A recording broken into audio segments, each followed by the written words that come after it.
Bienvenue sur Périscola et sur Révise ton cours en 5 minutes. Cette vidéo s'adresse au 6e, il s'agit du thème 1 d'histoire, la longue histoire de l'humanité et des migrations. Tout d'abord, 2 périodes. La préhistoire, divisée en 2, le paléolithique et le néolithique, et l'antiquité, qui vient sur la fin de notre période. Grâce aux archéologues, on sait que nos ancêtres sont apparus en Afrique, qu'on appelle le berceau de l'humanité, il y a 7 millions d'années avec Toumaï. Les premiers hominidés, appartenant au genre Homo, se redressent, deviennent bipèdes et fabriquent des outils. Vers 400 000 avant Jésus-Christ, l'être humain découvre le feu pour se chauffer, s'éclairer, cuire des aliments. Pour des raisons climatiques, les premiers êtres humains vont migrer et peupler toute la planète. Ces humains vivent de quoi? De chasse, de pêche et de cueillette.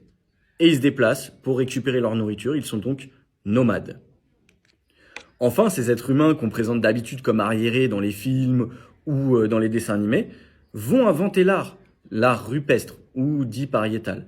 Ils vont peindre sur les grottes et ils vont également sculpter des statuettes.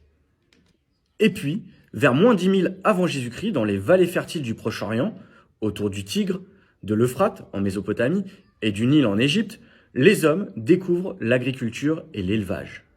Ils apprennent à cultiver la terre, domestiquer certains animaux sauvages ou à fabriquer de nouveaux outils.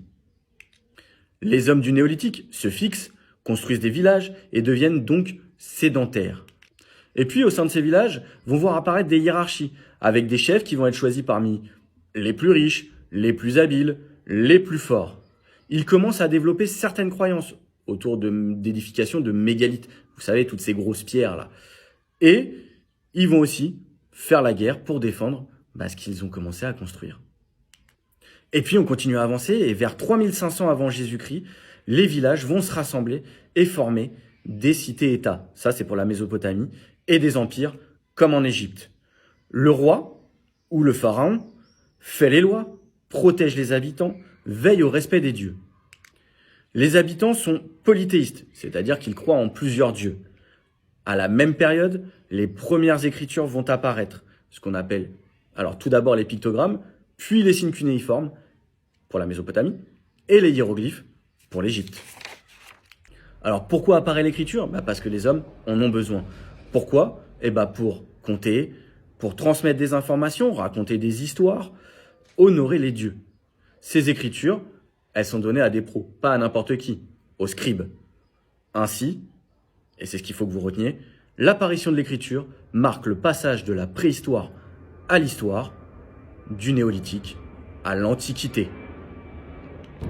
J'espère qu'avec cette vidéo, vous aurez tout compris sur la longue histoire de l'humanité et des migrations. Et moi, je vous dis à bientôt sur Périscola.